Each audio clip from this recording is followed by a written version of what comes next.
नमस्कार दोस्तों, स्वागत आपके अपने YouTube चैनल आपके अपने परिवार GK by genius Subhash sir में।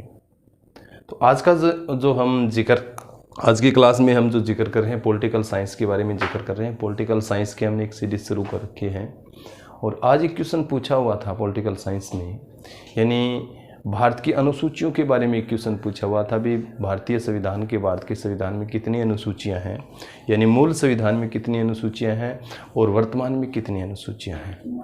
तो भारतीय संविधान की अनुसूचियों से संबंधित क्या था आपका क्वेश्चन था, यानी भारतीय संविधान की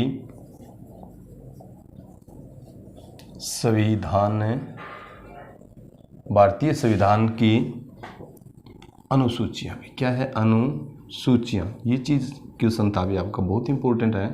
यानी भारतीय संविधान की अनुसूचियों से संबंधित एक क्वेश्चन पूछा हुआ था भी भारतीय संविधान में मूल संविधान में कितनी अनुसूचियां थी और वर्तमान में कितनी है। तो मूल संविधान का अगर हम जिक्र करें भी मूल संविधान, तो मूल संविधान में कितनी अनुसूचियां थी आपकी, मूल संविधान में 8 अनुसूचियां थी। और वर्तमान में जैसे जिक्र करें तो वर्तमान में कितनी अनुसूचियां हो गई हैं, 12। ठीक है भी, ये चीज़ आपको क्लियर होना चाहिए। यानी मूल संविधान का जब भी जिक्र आए तो मूल संविधान के अंदर कितनी अनुसूचियां थी आपकी, 8 अनुसूचियां थी। और भारत में प्रथम संविधान संशोधन के द्वारा 9वीं अनुसूची जोड़ी गई थी भूमि सुधार से संबंधित, अगर हम चर्चा करें तो। ठीक है, ये चीज़ आपको क्लियर होना चाहिए, इंपॉर्टेंट है। यानी मूल संविधान में 8 थी और वर्तमान में कितनी है आपकी, 12 हो गई है, बढ़कर कितनी हो गई है, 12। अब जो आज की क्लास का हमारा फोकस रहेगा वो भारतीय संविधान की अनुसूचियों के बारे में ही रहेगा भी, यानी किस अनुसूची में क्या दिया हुआ है इनके बारे में हम चर्चा करें, क्योंकि हमेशा यहाँ से क्या है आपके क्वेश्चन है पूछे जाते हैं, वेरी वेरी इंपॉर्टेंट है। तो आपको ध्यान होना चाहिए इस चीज़ के बारे में। सबसे पहले हम जिक्र करते हैं प्रथम अनुसूची का, क्या है आपकी प्रथम अनुसूची भी। ठीक है भी, प्रथम अनुसूची का जब हम जिक्र करते हैं तो भारत एक संघ है भी, भारत एक संघ है, किसका, राज्यों का भी, क्या है, राज्यों का वह केंद्र शासित प्रदेश का भी। ठीक है भी, केंद्र शासित प्रदेश जैसे जिक्र करें। ठीक है भी, यानी भारत एक संघ है, राज्यों व केंद्र शासित प्रदेश। तो हम राज्यों व केंद्र शासित के बारे में जब भी जो भी पढ़ते हैं तो वो जानकारी हमें कहाँ पर मिलती है, भारतीय संविधान की अनुसूची नंबर 1 में। ठीक है भी, ये क्वेश्चन भी बहुत बार रिपीट हुआ है भी, भारत के संविधान में फर्स्ट अनुसूची में किसका जो वर्णन किया हुआ है, तो फर्स्ट में जिसे जिक्र करेंगे भारत के राज्य व केंद्र शासित प्रदेशों के बारे में, यानी राज्य व केंद्र शासित प्रदेश। आपको ध्यान होना चाहिए, राज्यों का जब जिक्र करते हैं तो वर्तमान समय में भारत में कितने राज्य हैं, 28 राज्य हैं। और केंद्र शासित प्रदेश का जब हम जिक्र करें तो केंद्र शासित प्रदेश वर्तमान समय में कितने हैं, 8। ये आपको टोटल याद होने चाहिए। इनके बारे में जैसे चर्चा तो करेंगे हम, जैसे आर्टिकल वाइज, यानी भारतीय संविधान के अनुच्छेद जैसे चर्चा करेंगे, एक एक अनुच्छेद का जब हम चर्चा करने शुरू करेंगे, भारतीय संविधान का भाग नंबर 1 करेंगे तब हम इनके बारे में चर्चा करेंगे। ठीक है भी, यानी अलग अलग रूप से, या हर एक राज्यों में, 1-2 बच्चों के कमेंट भी आए थे भी सभी राज्यों के बारे में जानकारी दो, तो हम अलग अलग राज्यों के बारे में चर्चा। यानी प्रथम अनुसूची में क्या है, एक तो राज्यों व केंद्र शासित प्रदेशों के बारे में है, ये जानकारी आपको होनी चाहिए। इसके बाद में कितने राज्य हैं वर्तमान समय में, 28 राज्य और 8 केंद्र शासित प्रदेश है, ये चीज़ आपको क्लियर होना चाहिए। एक चीज़ आपको और ध्यान होना चाहिए इस चीज़ के, जैसे मैंने जिक्र किया था अभी प्रथम अनुसूची के अंदर राज्य व केंद्र शासित प्रदेश हैं, परंतु कुछ अपवाद भी है भी, क्या है, अपवाद। अपवाद का जैसे जिक्र करते हैं तो आपको ध्यान होना चाहिए, भारतीय संविधान का भाग अनुच्छेद 239A जो है, यानी भारतीय संविधान का अनुच्छेद 239A है, इसी के अंतर्गत आपको ध्यान होना चाहिए एनसीटी दिल्ली बनी थी भी। यानी एनसीटी का जैसे जिक्र करते हैं ना, national capital territory, national capital territory का जिसे जिक्र करते हैं, यानी दिल्ली जो है वो अपवाद है, यानी दिल्ली का जो वर्णन है वो भारतीय संविधान की फर्स्ट अनुसूची में नहीं, यानी फर्स्ट 1 से लेकर 4 अनुच्छेद जो है उसके अंदर नहीं है। इसका जो वर्णन है वो भारतीय संविधान के आर्टिकल 239A में है। तो कुछ अपवाद भी है, उन अपवादों के बारे में भी क्या करेंगे, हमें साथ साथ चर्चा करेंगे। ठीक है, तो भारतीय संविधान, इसके अलावा एक चीज़ और क्लियर होना चाहिए, जैसे मैंने कई बार बताया भी इसके, भाई भारतीय संविधान का भाग नंबर 7 था भी, यानी भाग नंबर 7 को फिर क्या कर दिया गया था, निरस्त कर दिया गया था। और निरस्त करने के बाद में जितने भी इसके जो प्रावधान थे भारतीय संविधान के भाग नंबर 7 की, वो सारे के सारे किस में शामिल किए गए थे, भारतीय संविधान की फर्स्ट अनुसूची में, भारतीय संविधान की प्रथम अनुसूची के बारे में। तो ये चीज़ आपको क्लियर होना चाहिए। अब जो हम जिक्र करते हैं दूसरी भी, क्या पढ़ोगे, दूसरी आपको ध्यान होना चाहिए, वेतन भत्तों से संबंधित है। भारतीय संविधान की दूसरी अनुसूची किससे संबंधित, आपकी वेतन व भत्तों से भी।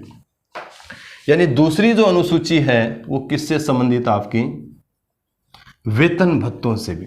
ठीक है भी, वेतन है भत्तों से। अब आपको ध्यान होना चाहिए, वेतन भत्तों से जैसे जिक्र किया है, भारत में जितने भी सार्वजनिक पदों के ऊपर विराजमान है, चाहे वो राष्ट्रपति का जैसे जिक्र करें, यानी संवैधानिक पदों के ऊपर जो भी विराजमान है, भी संवैधानिक पदों पर भी, ठीक है, पदों के ऊपर जो भी लोग विराजमान है, चाहे आप राष्ट्रपति का जैसे जिक्र करोगे, राष्ट्रपति का जैसे जिक्र करते हैं हमें, उपराष्ट्रपति का जैसे जिक्र करते हैं, उप राष्ट्रपति का जैसे जिक्र करते हैं। इसके अलावा जैसे राज्यसभा का जैसे जिक्र करोगे आप, राज्यसभा का जैसे जिक्र करोगे, लोकसभा के जैसे जिक्र करोगे, लोकसभा। अब राज्यसभा का जैसे जिक्र करते हैं तो राज्यसभा के आपको ध्यान होना चाहिए सभापति व उपसभापति भी, सभापति व उपसभापति भी, ये चीज़ आपको क्लियर होना चाहिए भी, ठीक है। यानी राज्यसभा के सभापति व उपसभापति को, लोकसभा के अध्यक्ष व उपाध्यक्ष को भी, अध्यक्ष व उपाध्यक्ष को, तो इनको जो वेतन मिलता है वो कहाँ से मिलता है, भारत के संचित न्यायाधीश जैसे जिक्र करते हैं।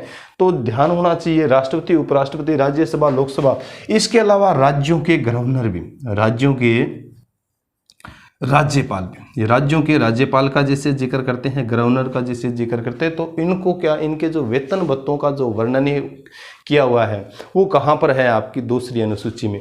इसके अलावा आपको ध्यान होना चाहिए, सुप्रीम कोर्ट का जैसे जिक्र करते हो, हाई कोर्ट के, तो इसके जो न्यायाधीश हैं, न्यायाधीशों का जैसे जिक्र करते हैं, न्यायाधीशों को भी यहीं से वेतन मिलता है। इसके अलावा महान्यायवादी भी, महान्यायवादी का जैसे जिक्र करते हैं, महाधिवक्ता का जैसे जिक्र करते हैं, महाधिवक्ता, तो महाधिवक्ता या महान्यायवादी, इनको वेतन भी का, इनके वेतन का जो वर्णन है वो भी कहाँ पर है, भारतीय संविधान की दूसरी अनुसूची के अंदर। वेरी वेरी इंपॉर्टेंट है, ये चीज़ आपको क्लियर होना चाहिए। और जो महान्यायवादी और महाधिवक्ता का जो वेतन है, इसको क्या कहा जाता है, रिटेनर कहा जाता है। ये क्वेश्चन भी एक बार पूछा हुआ है, यानी महान्यायवादी और महाधिवक्ता का जो वेतन है उसको किस नाम से जाना जाता है, रिटेनर के नाम से। एक चीज़ आपको क्लियर होना चाहिए, वेतन जो भत्ते हैं इसके ऊपर जो नियंत्रण होता है वो किसका होता है, संसद का। यानी संसद निर्धारित करती है, क्या करती है, ये संसद निर्धारित करती है, आपको ध्यान होना चाहिए। हम जैसे कई बार पढ़ते हैं ना, भी भारत की संचित निधि से धन निकालने का अधिकार किसके पास है, संसद के पास है। तो भारत की जो संसद है वो ही क्या करती है, निर्धारित करती है। इसके अलावा आपको ध्यान होना चाहिए, ये टैक्स रहित होती है भी, क्या होती है, जो सैलरी होती है ना, ये टैक्स रहित होती है। ये चीज़ भी आपको क्लियर होना चाहिए भी, ठीक है भी।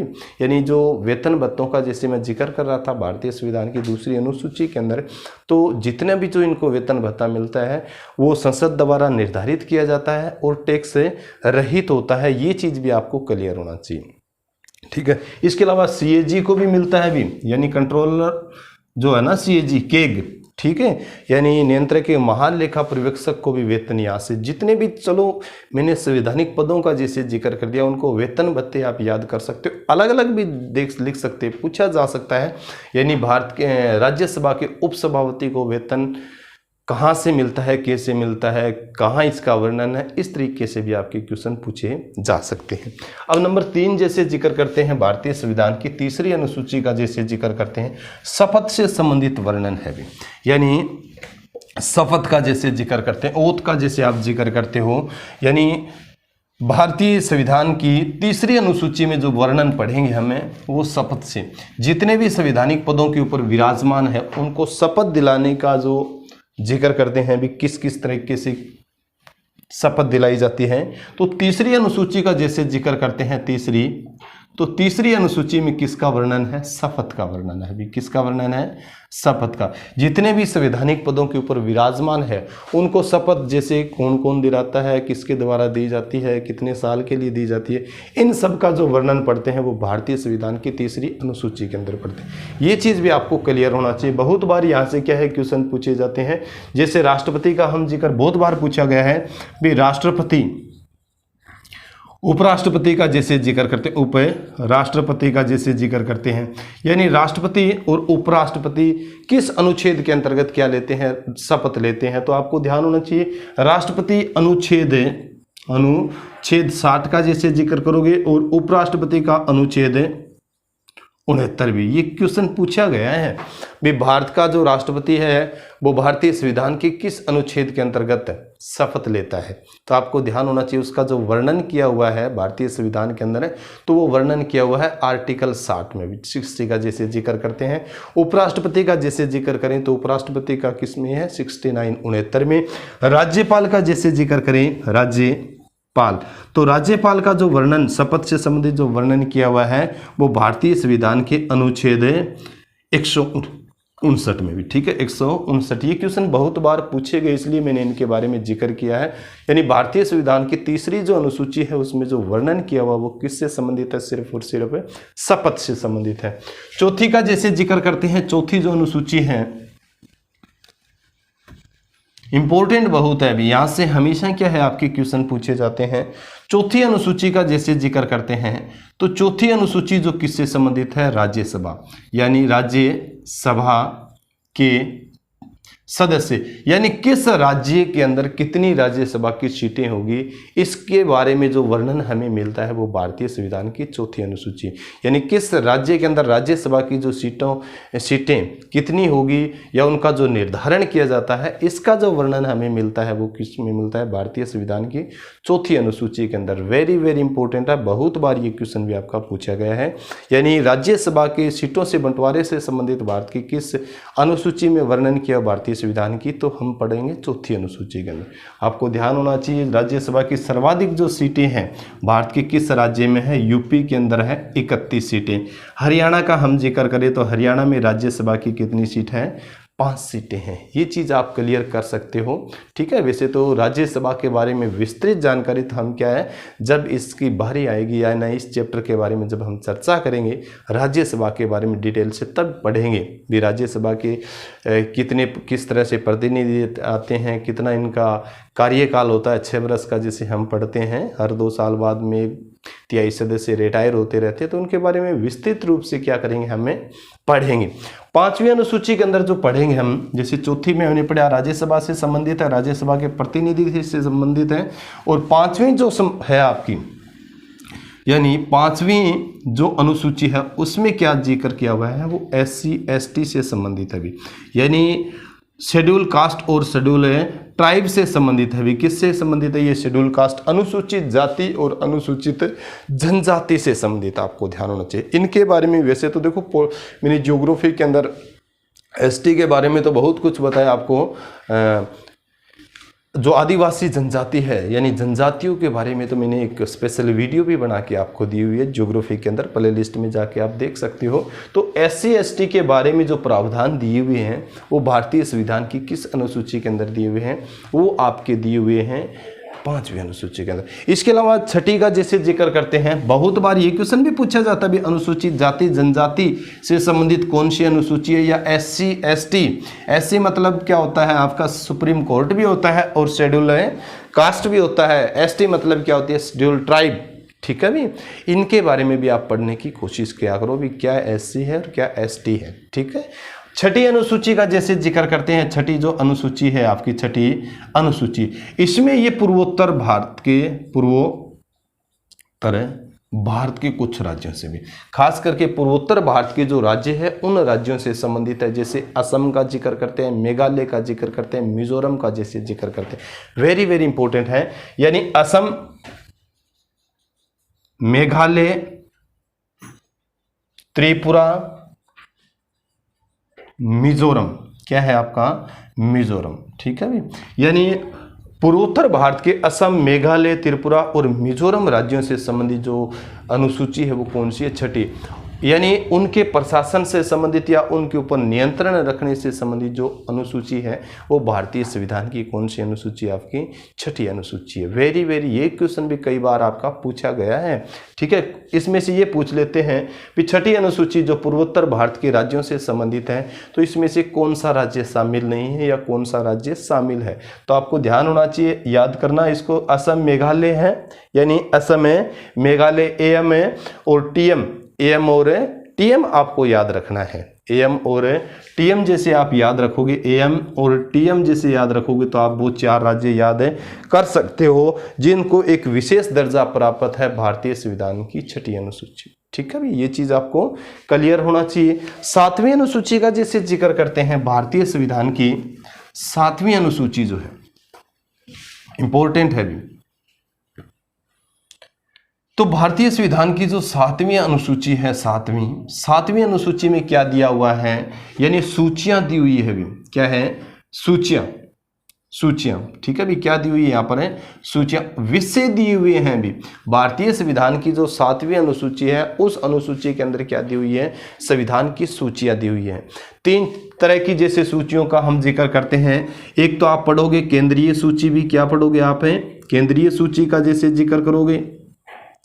दूसरा जो आप पढ़ोगे राज्य सूची का जैसे जिक्र करोगे, राज्य सूची का जैसे जिक्र करोगे। तीसरा जो आप पढ़ोगे, कौन सा पढ़ोगे आप? तीसरा पढ़ोगे आप समवर्ती सूची भी। क्या है? समवर्ती सूची। और समवर्ती सूची हमने किस देश से ली है? ऑस्ट्रेलिया से। आपको ध्यान होना चाहिए, भारतीय, बहुत बार ये क्वेश्चन भी रिपीट हुआ है, भारतीय संविधान की 7वीं अनुसूची में किसका वर्णन है? सूचियों का वर्णन है। 3 तरह की सूचियां दी हुई है, केंद्रीय सूची है, राज्य सूची और समवर्ती सूची। केंद्रीय सूची वो सूची है जिसके ऊपर कानून बनाने का अधिकार सिर्फ और सिर्फ किसको है? केंद्र सरकार को भी। किसको है? यानी कानून बनाने का जो अधिकार है वो किसको है? केंद्र सरकार को। राज्य सूची के ऊपर कानून बनाने का अधिकार राज्य सरकार को है, और समवर्ती सूची के ऊपर कानून बनाने का अधिकार दोनों को ही है। दोनों को ही है, ये चीज आपको क्लियर होना चाहिए। ठीक है भी, यानी 3 भारतीय संविधान की 7वीं अनुसूची में 3 तरह की सूचियां दी हुई है। केंद्रीय सूची जिसके ऊपर कानून बनाने का अधिकार सिर्फ और सिर्फ केंद्र सरकार को है, और दूसरी राज्य सूची जिसके ऊपर कानून बनाने का अधिकार सिर्फ और सिर्फ राज्य सरकार को है, और तीसरी अनुसूची आपकी कौन सी रहेगी? समवर्ती सूची जिसके ऊपर कानून बनाने का अधिकार केंद्र सरकार को भी है और राज्य सरकार को। अब केंद्रीय सूची का जैसे जिक्र करते हैं, तो केंद्रीय सूची में अब जो है, अब कितने विषय हैं? वो 100 विषय हैं भी। कितने विषय हैं? 100 विषय हैं। और पहले का जैसे जिक्र करते हैं तो पहले कितने विषय थे? इसमें 97 विषय। याद करना है, यहां से भी बहुत बार क्वेश्चन पूछे जाते हैं। भारतीय संविधान की केंद्रीय सूची के अंदर कितने विषय हैं? वर्तमान समय में 100 है, और पहले कितने थे? पहले इसमें 97 विषय थे। राज्य सूची का जैसे जिक्र करते हैं, राज्य सूची, तो राज्य सूची के अंदर पहले कितने थे? 66। यानी अब कितने हैं? अब आपके 61 हैं, और पहले का जैसे जिक्र करें तो पहले कितने थे? आपके 66 थे भी। यानी 5 निकाल दिए गए हैं राज्य सूची से। क्या कर दिए? 5 निकाल दिए गए हैं, ये चीज भी। समवर्ती सूची का जैसे जिक्र करें तो समवर्ती सूची में पहले कितने थे? आपको ध्यान होना चाहिए, पहले 47 थे, और अब कितने हैं? अब का जैसे जिक्र करें तो अब 52 है भी। क्या है? अब 52। तो 52 कैसे हुई, ये भी हमें जानकारी होनी चाहिए इस चीज के बारे में। सारी के सारी आपको डिटेल्स सिर्फ समझनी है, और कुछ लंबी चौड़ी इसके अंदर कहानी नहीं है। आपको ध्यान होना चाहिए, राज्य केंद्रीय सूची में कितने विषय हैं? पहले कितने थे? अब कितने हैं? और राज्य सूची में पहले कितने थे? अब कितने? और केंद्रीय सूची में समवर्ती सूची का जैसे जिक्र करें, पहले कितने थे और अब कितने? ये बात आपको सिर्फ समझनी है। इसके बाद में आपको ध्यान होना चाहिए, जैसे यहाँ पर आए हैं, मैंने बताए हैं, पहले 66 थे, अब कितने? 61 हो गए। यहाँ पहले कितने थे? 47 थे, अब 52। बढ़ गए ना, यहाँ घट गए और यहाँ पर क्या हो गए? बढ़ गए। आपको ध्यान होना चाहिए, 1976 का जब हम जिक्र करते हैं, 42वां संविधान संशोधन हुआ था। कौन सा संविधान संशोधन हुआ था? 42वां संविधान संशोधन। 1976 के अंदर 42वां संविधान संशोधन हुआ था। उस संविधान संशोधन के अंतर्गत आपको ध्यान होना चाहिए, जो राज्य सूची के 5 विषय, किस में डाल दिए गए थे, समवर्ती सूची के अंदर डाल दिए गए थे। ठीक है भी, यानी 1976 के अंदर 42वां संविधान संशोधन हुआ था। उस संविधान संशोधन के अंतर्गत राज्य सूची के 5 विषय लेके समवर्ती सूची के अंदर डाल दिए गए थे भी, यानी यहाँ से फिर 61 यानी 66 से कितने हो गए, 61 हो गए, और यहाँ से 39 से क्या हो गए, फिर 5 बढ़ते ही 52 हो गई। ये चीज़ आपको क्लियर होना चाहिए। ठीक है भी, इसके अलावा थोड़ा सा 1-2 विषय में ये बता भी देता हूँ। वैसे तो जानकारी आपको ब्रिजपाल सर देंगे, पीडीएफ जो बनाएंगे इनके बारे में पूरी जानकारी, फिर भी मैं थोड़ी सी आपको जानकारी दे देता हूँ। केंद्रीय सूची के जो विषय हैं, जैसे केंद्रीय सूची के विषय जैसे रेल का हम जिक्र करते हैं, डाक तार का जैसे हम जिक्र करते हैं, डाक तार विभाग का, रेल है, विदेश संबंधित है, परमाणु संबंधी जैसे जिक्र करते हैं, सेना संबंधी जो जिक्र करते हैं, ये जो विषय हैं वो किसके हैं, केंद्र सरकार के भी। जैसे राज्य सरकार का हम जिक्र करें तो सड़क है, शराब का जैसे जिक्र करते हैं, सिंचाई का जैसे जिक्र करते हैं, जो चुंगी कर का जैसे जिक्र करते हैं, तो ये जो विषय हैं वो किसके हैं, राज्य सरकार के हैं भी। किसके हैं, राज्य सरकार के। समवर्ती सूची के विषयों का अगर हम जिक्र करें तो स्वास्थ्य का आप जिक्र कर सकते हो, शिक्षा का जैसे जिक्र कर सकते हो, तो ये आपके समवर्ती सूची के विषय हैं, क्योंकि स्वास्थ्य के ऊपर कानून केंद्र सरकार भी बना सकती है और राज्य सरकार भी बना सकती है, इसीलिए ये क्या है, आपके समवर्ती सूची के विषय हैं। ये चीज़ आपको क्लियर होना चाहिए।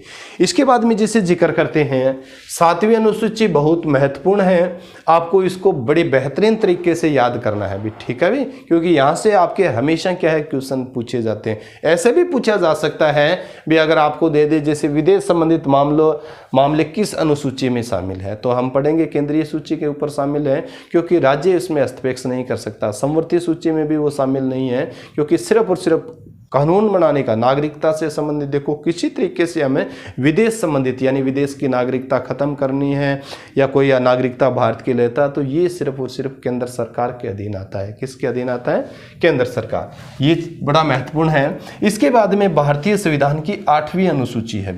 कौन सी अनुसूची है, 8वीं अनुसूची।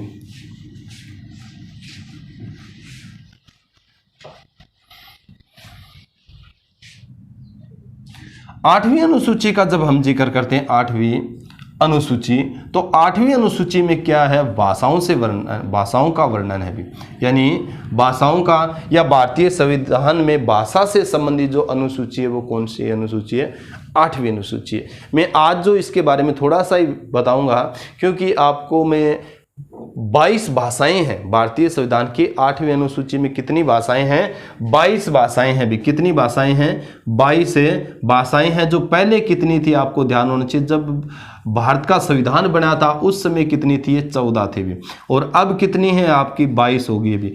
तो इन 22 भाषाओं के बारे में मैं विस्तृत जानकारी आपको अलग वीडियो के अंदर दूंगा, क्योंकि एक अच्छा चैप्टर बनता है, हमें पता भी चलता है उससे भी किस राज्य से कौन सी भाषा आती है। पूछा भी जा सकता है भाई, आपसे पूछे उड़िया किस राज्य की भाषा है, तो हमारे लिए तो बस उड़िया ही है, क्योंकि हमें पता ही नहीं, हमें तो सिर्फ इतना पढ़ा है उसके बारे में भी। ये भारतीय संविधान की 8वीं अनुसूची 22 भाषाओं में क्या है, शामिल है। इनके बारे में हम क्या है, डिटेल से अलग पढ़ेंगे भी। जितनी भी 22 भाषाएं हैं, किस राज्य से वो आई हैं, कब आई है, इनके बारे में जो पढ़ेंगे वो कब पढ़ेंगे, अलग वीडियो के अंदर पढ़ेंगे भी। एक अलग छोटी सी आपको वीडियो बना के देंगे, जिससे आपको बढ़िया जानकारी उस चैप्टर के बारे में होगी, यानी भाषाओं के बारे में आप अच्छी तरीके से पढ़ जाओ। इसके अलावा जैसे मैं जिक्र कर रहा था इस चीज़ के बारे में भी, 8वीं अनुसूची में 22 भाषाओं का वर्णन है। पहले कितनी थी आपकी, 14 थी, फिर एक और जोड़ी गई थी सिंधी, फिर 3 जोड़ी गई थी, और फिर क्या जोड़ी गई थी आपकी, 4। अब वर्तमान समय में कितनी होगी आपकी, टोटल है 22। आपको क्लियर होना चाहिए इस चीज़ के बारे में। यानी प्रथम जोड़ी गई थी 1967 में, जिसे जिक्र करते हैं 1967 में, फिर 1993 का जैसे जिक्र करते हैं, ठीक है। और फिर आपको ध्यान होना चाहिए 1992 में जोड़ी गई थी, और फिर आपकी 3 और फिर 4 जोड़ी गई थी 2003 के अंदर। ये चीज़ आपको क्लियर होना चाहिए कि संविधान संशोधन के अंतर्गत जोड़ी गई थी। ये चीज़ भी आपको, यानी प्रथम जोड़ी गई थी आपकी 1967 में, ये 21वां संविधान संशोधन के द्वारा। उसके बाद में फिर जोड़ी गई थी आपको ध्यान 1992 में 71वां संविधान संशोधन के द्वारा, और फिर जोड़ी गई थी आपकी 2003 में भी 92वें संविधान संशोधन के द्वारा। ये चीज़ें क्लियर होना चाहिए। आजकल जो एग्जाम ले रहे हैं एसएससी का, जैसे जिक्र करते हैं एसएससी का, डीपली पूछ रहे हैं अभी वो। आपको पता है अभी भारतीय संविधान के अंदर एक भाषा जोड़ी गई थी सिंधी 1967 के अंदर। ये पूछेंगे भी किस संविधान संशोधन के अंतर्गत जोड़ी गई थी, तो आपको ध्यान होना चाहिए 21वां संविधान संशोधन। वैसे तो इनके बारे में मैं डिटेल से अलग आपको जानकारी दूंगा, ठीक है भी, बहुत इंपॉर्टेंट। तो 8वीं जो अनुसूची है बहुत बार रिपीट होता है भी, इसमें जो हम पढ़ते हैं भारतीय संविधान की 22 भाषाओं का वर्णन पढ़ते हैं भी, ठीक है, 22 है भाषाओं का क्या पढ़ते हैं, वर्णन पढ़ते हैं। इसके बाद में जैसे जिक्र करते हैं 9वीं अनुसूची भी, क्या है आपकी 9वीं अनुसूची भी। अब आपको क्लियर होना चाहिए इस चीज के बारे में, मैंने बताया था नहीं, मूल जो संविधान था, मूल संविधान के अंदर कितनी अनुसूचियां थी आपकी, 8 अनुसूचियां थी।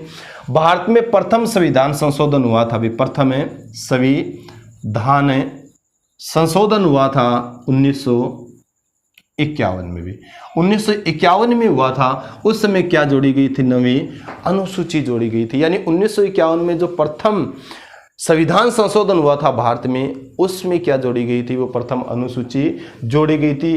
प्रथम अनुसूची में विशेष उपबंध है भी, क्या है, विशेष उपबंध है, ये चीज आपको क्लियर होना चाहिए। भूमि सुधार से संबंधित भी, किससे संबंधित है ये, भूमि सुधार से संबंधित, ये चीज भी आपको क्लियर होना चाहिए। यानी प्रथम संविधान संशोधन जो भारत में हुआ था वो 1951 में हुआ था, और क्या जोड़ी गई थी आपको ध्यान होना चाहिए, तो जोड़ा गई थी 9वीं अनुसूची भी। पहले कितनी थी आपकी, पहले जो थी अनुसूचियां वो थी 8, अब कितनी है आपकी 12 है, ये चीज भी आपको क्लियर होना चाहिए। इसके बाद में 10वीं अनुसूची है वह, ये दल बदल से संबंधित है, ये भी बहुत बार रिपीट हुआ है अभी।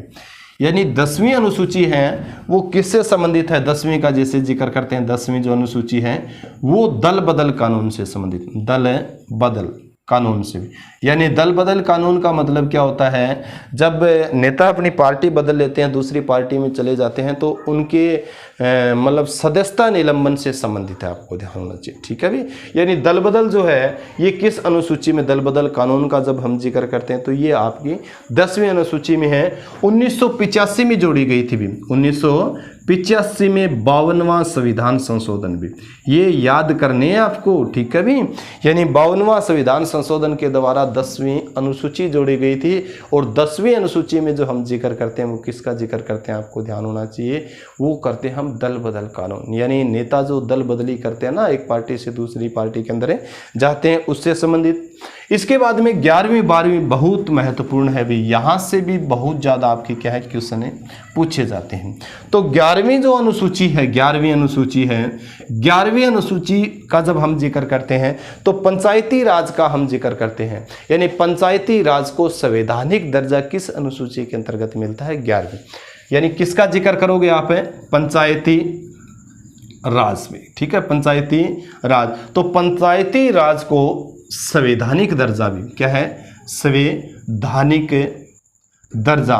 तो संवैधानिक जो दर्जा दिया गया था वो किस अनुसूची के अंदर, 11वीं अनुसूची के अंदर। आपको क्लियर होना चाहिए इस चीज के बारे में। 1992 में 73वां संविधान संशोधन भी, 1992 में 73वें संविधान संशोधन के द्वारा कौन सी अनुसूची जोड़ी गई थी, आपकी 11वीं अनुसूची जोड़ी गई थी। और पंचायती राज को 29 विषय दिए गए थे, ये बहुत बार रिपीट होता है। यानी पंचायती राज से संबंधित कितने विषय जोड़े गए थे, 29 विषय जोड़े गए थे, 29 विषय जोड़े गए। इनके बारे में विस्तृत तो हम पढ़ेंगे कहाँ पर, जब एक एक में आर्टिकल अनुच्छेद आपको करवाऊंगा तब हम पढ़ेंगे इनके बारे में। यानी 1992 में 73वें संविधान संशोधन के द्वारा पंचायती जो राज है उसको संवैधानिक दर्जा दिया गया था। क्या दिया गया था, संवैधानिक दर्जा दिया गया था। और कितने विषय थे इसके, जैसे विषयों का जिक्र करें, कितने विषय निर्धारित किए गए थे, 29 विषय इसके निर्धारित किए थे। ये चीज़ आपको क्लियर होना चाहिए। जैसे बहुत इंपॉर्टेंट है पंचायती राज, आपने पढ़ा भी है, मैंने बहुत बार बताया भी है। अभी भारत में सबसे पहले पंचायती राज जो लागू हुआ था वो पंचायती राज लागू हुआ था राजस्थान के अंदर 2 अक्टूबर 1959 का, जैसे हमें जिक्र करते हैं। वेरी वेरी इंपॉर्टेंट है अभी, ठीक है। यानी पंचायती राज भारत में कहां पर लागू हुआ था, राजस्थान में सबसे पहले 2 अक्टूबर 1959 को। उसमें तत्कालिक जो प्रधानमंत्री थे पंडित जवाहरलाल नेहरू ने क्या किया था, लागू किया था इसको। तो ये पढ़ना है। और पीएम भी पूछ लेते हैं कई बार भी, उस समय पीएम कौन थे भी, ठीक है भी। प्रधानमंत्री पूछ लेते भी, पीएम कौन थे, नरसिम्हा राव भी। कौन था पीएम है, नरसिम्हा राव, यानी पीएम उस समय कौन थे जब भारत के अंदर पंचायती राज को संवैधानिक दर्जा दिया गया था, उस समय थे नरसिम्हा राव भी। Very very, PV Narasimha Rao का जैसे जिक्र करते हो, आंध्र प्रदेश से संबंध रखते थे पीवी नरसिम्हा राव। 12वीं अनुसूची का जब हम जिक्र करते हैं तो ये नगर पालिका, नगर जैसे जिक्र करते हैं ना नगर निगम का या नगर पालिकाओं को संवैधानिक दर्जा दिया गया। 12वीं अनुसूची का जैसे जिक्र करते हैं 12वीं अनुसूची, तो नगर पालिका जो है आपकी नगर पालिका, तो नगर पालिकाओं को संवैधानिक दर्जा दिया गया था। अभी क्या दिया गया था? संवैधानिक दर्जा दिया गया था।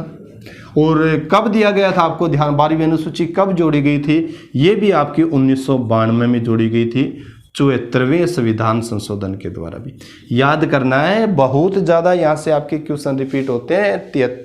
73वां संविधान संशोधन और 74वां संविधान संशोधन। 73वां संविधान संशोधन जैसे हम पढ़ेंगे तो 73वां संविधान संशोधन पंचायती राज से संबंधित है और 74वां संविधान संशोधन है वो आपके नगर पालिका से संबंधित, नगर निकाय से संबंधित। आपको ध्यान होना चाहिए, नगर पालिकाओं को जो संवैधानिक दर्जा दिया गया था वो 74वें संविधान संशोधन 1992 में। इसके जैसे जिक्र करते हैं भी कितने विषय शामिल किए गए थे इससे संबंधित विषय का जैसे जिक्र करते तो 18 विषय भी वेरी वेरी इंपॉर्टेंट है। पंचायती राज के 29 विषय और नगर पालिका या नगर निकाय से संबंधित 18 विषय शामिल किए गए थे। पीएम पूछे तो पीएम वही बात लिखोगे आप। 1992 में कौन थे? पीवी नरसिम्हा राव भी, नरसिम्हा राव भी। यानी 1992 में जब ये संविधान संशोधन हुआ था उस समय पीएम कौन थे? तो पीवी नरसिम्हा राव। तो बहुत इंपॉर्टेंट आपका क्या है ये चैप्टर है जिसके बारे में हमें चर्चा कर रहे थे। यानी सभी के सभी अनुसूचियां आपको जानकारी होनी चाहिए। उन अनुसूचियों के अंदर किसका वर्णन है ये भी आपको जानकारी होनी चाहिए, क्योंकि हमेशा यहाँ से क्या पूछे जाते हैं, आपके क्वेश्चन पूछे जाते हैं अलग अलग तरीके। अगर आपने शांत मन के साथ इन अनुसूचियों को करने की अगर कोशिश किया तो आपका कोई भी क्वेश्चन किसी भी हालत में गलत नहीं होगा। तो आज की क्लास में हम इतना ही जिक्र करेंगे। यानी भारतीय संविधान की 12 अनुसूचियों के बारे में मैंने विस्तृत डिटेल से आपको हर एक चीज़ के बताने की कोशिश की है। अगर फिर भी किसी बच्चे को कोई डाउट हो तो आप कमेंट बॉक्स में कमेंट करके पूछ सकते हो, आपको हर तरह की क्या है जानकारी दी जाएगी। तो इसी के साथ सभी बच्चों को आज की क्लास समाप्त करते हैं। जय हिंद, जय भारत।